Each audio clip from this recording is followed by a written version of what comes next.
Welcome to the Ed Leaders Edge podcast, where we interview innovators and thought leaders in the field of education who are helping students thrive.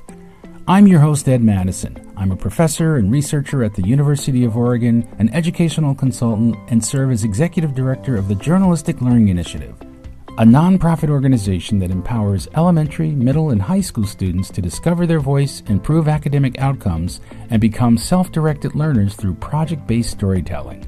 Welcome to our program. Well, welcome back to the podcast. Amanda Hetrick is superintendent of the Forest Area School District in Tionesta, Pennsylvania. Her expertise includes curriculum and instruction design, staff development, and education technology. Welcome to the podcast. Thank you. Yeah. Let's start off talking about technology because, and as it really relates to the devices that kids are bringing to school, and we're seeing bans around cell phones in many parts of the country, and also research that's telling us that there's a correlation between mental health and unfettered access to social media. I'm curious what you're observing and how you're addressing that concern in your community.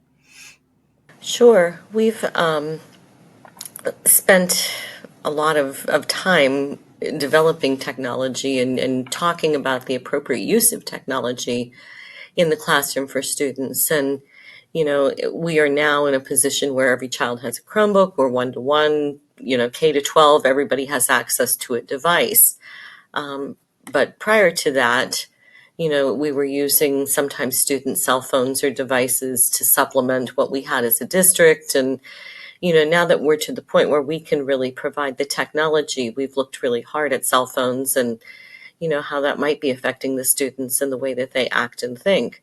Our teachers have been managing, we've gone through a period where they managed independently in their own classrooms. But the inconsistency of that really frustrated some of our high school teachers, especially because nobody wants to be that mean teacher. So Right. they kind of have gotten together and developed a system where we just have like a little pocket hanger. And so students don't have their devices during class, but they can, check them on breaks and at lunchtime and that sort of thing. And that seems to be a good compromise for us, because we are a very remote district. We're 500 square miles, and a lot of parents get very nervous at the thought of their child, not being able to contact them in the event of an emergency. So we've not had a lot of pushback just by separating them during instructional time, but it's still accessible. It's still within their sight, that kind of thing. So it's gone very well. Mm-hmm. But in terms of mental health, it's the social media, and that can still be challenging, even when they only have access during limited periods of the day. There's things that they're texting overnight, and it's affecting the school day the next morning, right? I mean, it's Absolutely. yeah. And how do And we address that? You think in a bit more, in a more comprehensive way as educators? I think that there are probably a lot of things that we can do. Certainly we can work on ethical use of technology and talk to kids about that. But I think we've always done that. We haven't necessarily looked so much at teaching them specifically about the impact of social media. And I think we're starting to do a better job of that, and we need to continue working on, what is the impact and how does that affect other people, and what does that mean to our mental health? We're seeing, just as many schools across the country are seeing, an explosion, if you will, of mental health concerns. We have a social worker, we have an additional counselor that we've added, just to kind of address some of the things that we're seeing. And a lot of that does come from that teenage feeling that I'm always on stage and everybody's looking at me and everybody wants to know what I'm doing. But, at the same time, it's so much pressure that they can't deal with that yet. They're not ready. Mm-hmm. Yeah, it's we and the nonprofit work that we do, we coined the term teaching teens social media mindfulness, to have them really look at, you know, what do I post, why do I post, when do I post, how does it make me feel, but also more importantly, am I setting boundaries or around what I will allow as permissible from my peers, and just really calling out just instances of just poor citizenship that that don't lead to good things. And So we've got some professional development work around that, and also some lesson plans that I let you know about, after this conversation. Yeah. Yeah. We've done some SEL stuff around, social media and Mhm. how that works, but that sounds like it would be a really nice complement to what we're already trying to accomplish. So thank you. Yeah. Let me ask you about artificial intelligence and what you're observing and thinking about that in your district as well. Let's step away from our conversation for a moment for me to tell you about the Journalistic Learning Initiative's innovative educational tools and services. Of special note is JLI's Comfort Corner initiative, a video library featuring near-peer role models sharing about their mental health journeys. This innovative resource destigmatizes mental health challenges, provides a gateway to seeking professional help, and supports your students in realizing they're not alone. If you're looking to make the best decision for your teaching staff and students about AI adoption, improving student engagement, strengthening writing skills, promoting social media mindfulness, or enhancing college and career readiness, please take a moment to visit our website at journalisticlearning.org. Our team of University of Oregon researchers offer customized AI tools, instructional materials, professional development, and consulting. Research confirms that students with journalistic learning experience outperform their peers on numerous key indicators for college and career readiness. At the heart of our work is empowering learners to become effective communicators. If you think about it, effective communication is critical in every human interaction, whether it's writing an essay for a grade or being interviewed to secure employment. Since 2015, JLI has benefited nearly 20,000 students and served schools in 15 states and the District of Columbia. I invite you to schedule an appointment to explore how JLI can improve your students' learning outcomes. Now back to our program.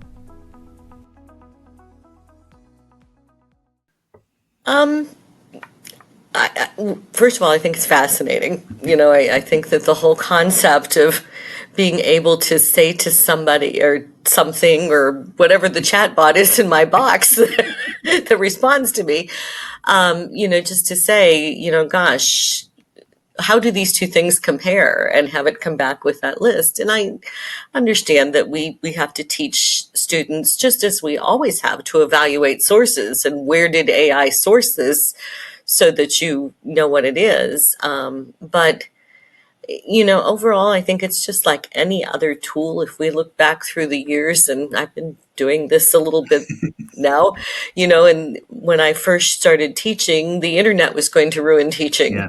because Yeah. they suddenly had access to all this information. And what about libraries? And what about this? And what about that? Right. Well, we Yeah. made it. And, Calculators were there have evil just, at one point too. oh, absolutely they were. And just teaching our students and our staff that, this is a really exciting and important tool, just the same as anything else. And just like you used to have to cite what you found in a book, now you have to cite what you find on the internet. And, teaching them again to, okay, if you're going to use AI to assist you with this repetitive task, you still have to read it. You still have to figure out that it's actually telling you or saying what you want to know or want people to know. And so that's kind of an Yeah, interesting. and that's the piece. And we've developed some AI tools as well that don't write for students, but really coax them to think more deeply. But Hmm. it is that capacity to understand when the suggestion isn't either a good suggestion from AI or needs editing.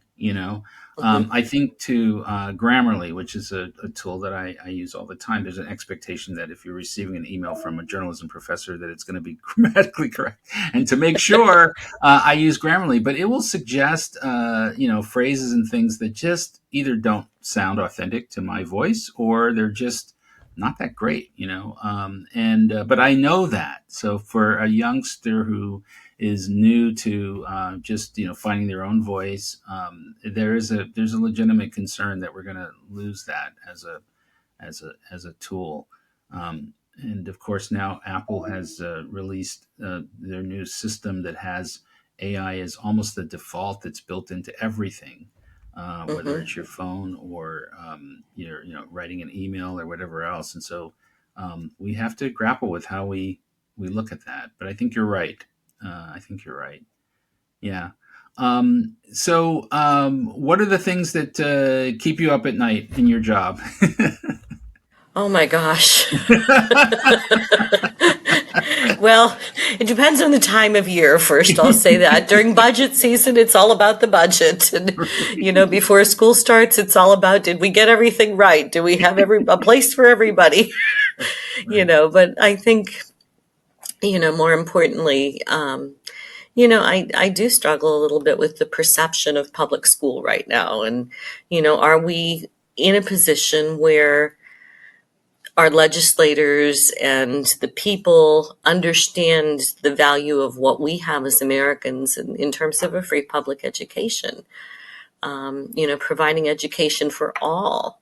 And that's so much different than I think what anybody else does in the world. And, I want to really stress that I think the value of that is again, that everybody is exposed to education and has the opportunity to grow and develop. So that keeps me up at nights a lot. Yeah. Are we really fostering a strong public education system in our future?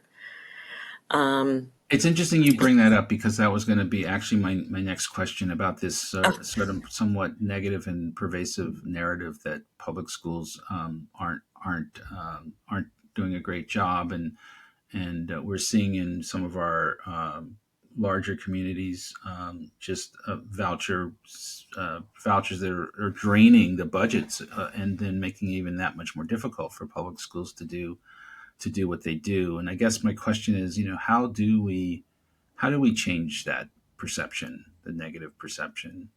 If I knew the answer to that, I'd probably be being interviewed about my book. But